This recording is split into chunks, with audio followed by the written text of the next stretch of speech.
करते होंगे, कोई जो है गुलाब का फ्लेवर वाला नहाने पानी से नहाएगा, स्प्रे मारेगा, तो कोई अन्य खुशबू वाला अलग अलग किस्म का। तो पानी का कितना बड़ा कानून हो सकता है? अभी सब होता है विद्युत करेगा। जब हम बीमार पड़ते हैं तो कहाँ जाते हैं? हॉस्पिटल। अभी जब हॉस्पिटल जाते हैं तो कम से कम पूरे शरीर का हर एक चीज का चेकअप होता है। ब्लड का चेकअप होगा, यूरिन का चेकअप होगा, आपके हृदय का चेकअप होगा, किडनी का चेकअप होगा, सोनोग्राफी होगा, तब कहीं जा करके डॉक्टर इस निष्कर्ष पर पहुंचता है कि आपको फलाना फलाना बीमारी है। अब इतने चेकअप में एक व्यक्ति को कम से कम 4-5 ठो बीमारी निकलेगा जिसके बारे में उसको खुद पता नहीं था, वो भी बीमारी निकल जाएगा, है ना? वो दांत को तोड़वाने गया था, डॉक्टर ने बोला कि मैं बिना चेक के दांत नहीं तोड़ पाऊंगा, आपको ब्लड यूरिन का चेकअप कराना पड़ेगा। हो सकता है आपको शुगर हो और मैंने दांत तोड़ दिया तो दांत जो घाव बनेगा वो बराबर नहीं करेगा, इसलिए वो जांच करवाएगा। और जांच में आपके दांत के साथ साथ में आपको बता दिया कि आपका किडनी भी खराब है, लीवर भी खराब है, तो डॉक्टर एक साथ 4-5 ठो बीमारी का दवाई लिखेंगे। लिखा गया नहीं। लेकिन जिसको फेफड़े की बीमारी होगी, क्योंकि शुद्ध हवा मिलना बंद हो जाएगा, शुद्ध हवा मिलना बंद हो जाएगा। जब शुद्ध हवा नहीं मिलेगा तो फेफड़े की बीमारी बढ़ेगी, फेफड़े की बीमारी बढ़ेगी तो फेफड़े की बीमारी का कोई दवा नहीं आता है, उसका एक ही दवा है, शुद्ध हवा। लेकिन डॉक्टर पर्ची में लिखेंगे कि आपको बाहर का हवा नहीं लेना है। बाहर जिससे आपका तबीयत खराब होता है ना, तो पर्ची में क्या लिखते हैं कि आपको बाहर का पानी नहीं पीना है, बाहर का खाना नहीं खाना है।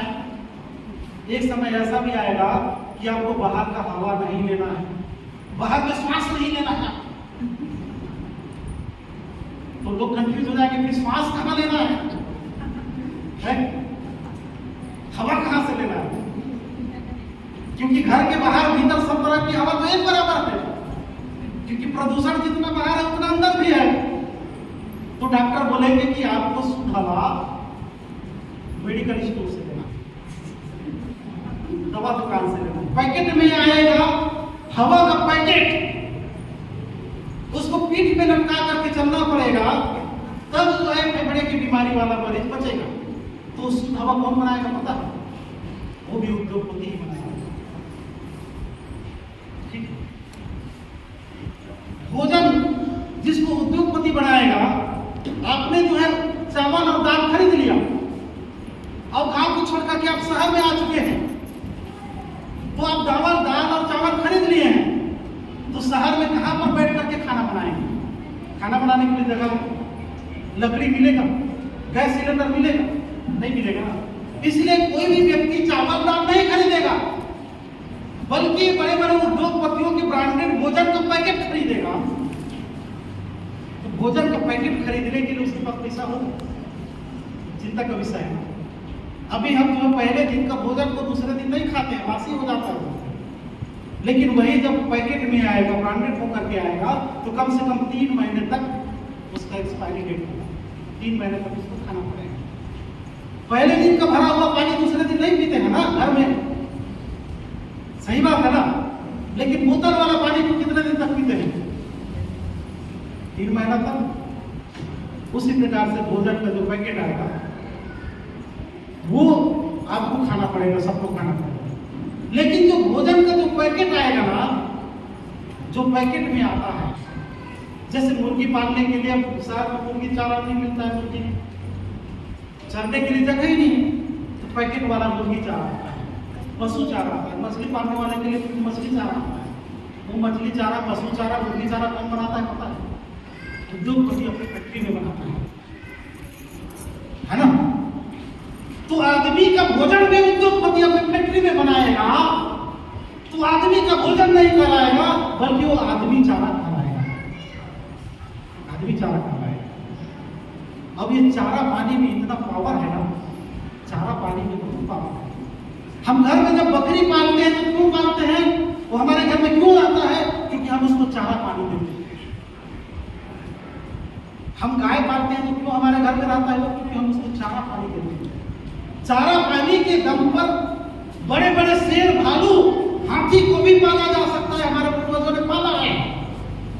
यदि आप चारा पानी नहीं देंगे तो आपके घर में कोई भी जानवर पालतू नहीं हो सकता। तो जानवरों को पालने का एक ही मात्र उपाय है कि उसको चारा पानी मिलना चाहिए।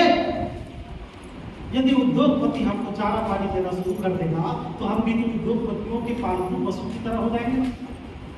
होंगे कि नहीं होंगे?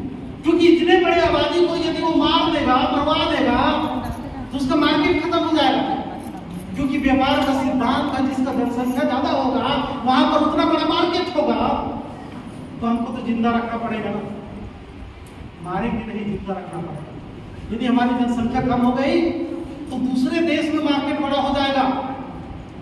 तो भारत की मार्केटिंग को बड़ा करना हो तो भारत में जनसंख्या भी बड़ा होना चाहिए। तो इतने बड़े जनसंख्या को मारा नहीं जाएगा, बल्कि चारा पानी दे करके सस्ते में पाला जाएगा।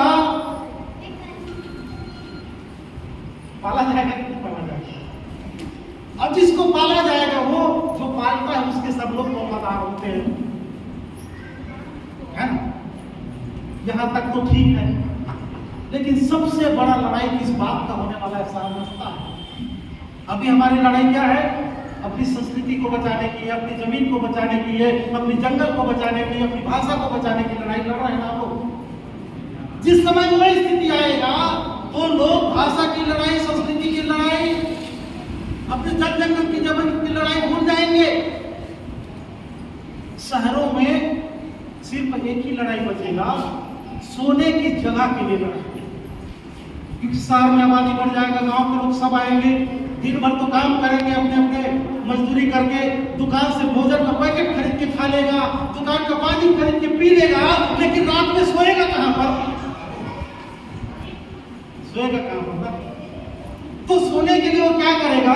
सड़क किनारे पहले से चटाई बिछा करके रखेगा, रिजर्व करके रखेगा कि ये जगह मेरे सोने की जगह है।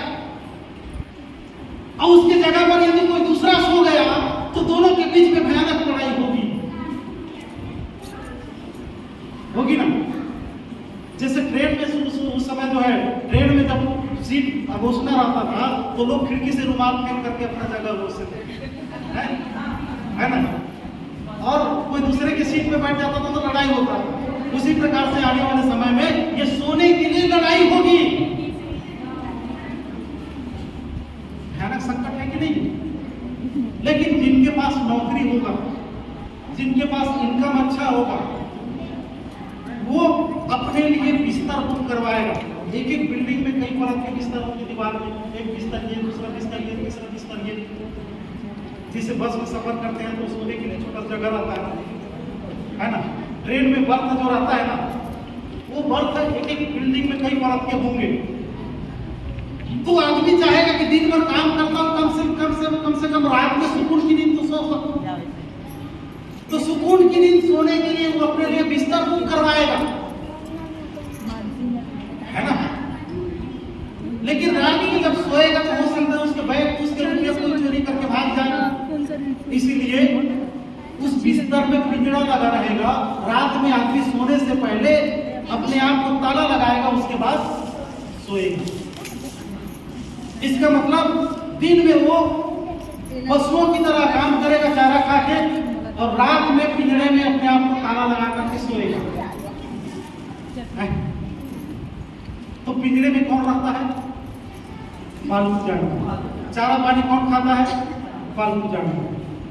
तो एक तरफ पशु आजाद होने की तैयारी कर चुका है, पशु घरों से निकल करके सड़कों में आ चुका है। हमारे छत्तीसगढ़ का तो और बुरा हाल है, सभी मवेशी सड़क में दिखाई देते। अब एक तरफ इंसान घरों से निकल करके पिंजरे में आने की तैयारी कर चुका है।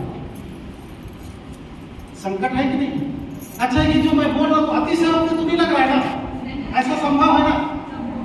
किसी के पास यदि थोड़ा मोड़ा जमीन बच भी गया, वो चाहता है कि मैं खेती करूं, तो उसकी जमीन के नीचे पानी नहीं होगा।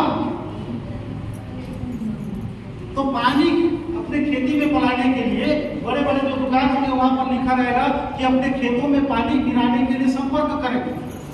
जैसे अभी लिखा रहता ना कि अपने खेत में बोर कराने के लिए संपर्क करें, हमारा बोर मशीन यहाँ है करके। उसी प्रकार से कोई खेती करना भी चाहेगा तो उस समय पानी गिराने वाले दुकान होंगे। आप जितना का पानी खरीदेंगे उतना कहीं वो ड्रोन जो है जा करके सिलेंडर ले जा करके आपके खेत में पानी गिराएगा। तो जितना का उत्पादन नहीं होगा उससे ज्यादा तो आप पानी गिराओगे, तो इस डर से कोई खेती करना छोड़ देगा। तो कुल मिलाकर के सारा सेंट्रलाइज सिस्टम किसके हाथ में जाने वाला है? उद्योगपतियों के हाथ में जाने वाला है।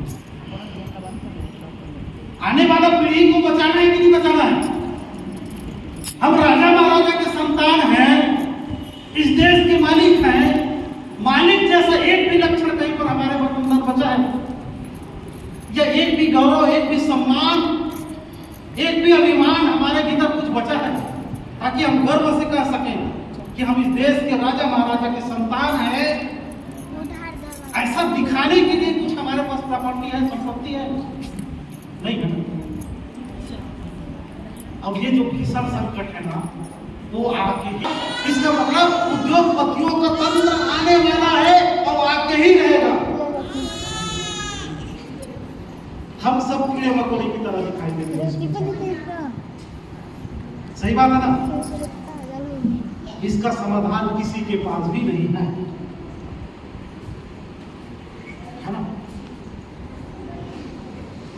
और दादा हीरा सिंह मकाम इसी बात को बताने की कोशिश कर रहे थे शुरू से। ठीक है, तो ये जो संकट है ना इसका समाधान कहीं नहीं है, लेकिन उसका समाधान किसी के पास है।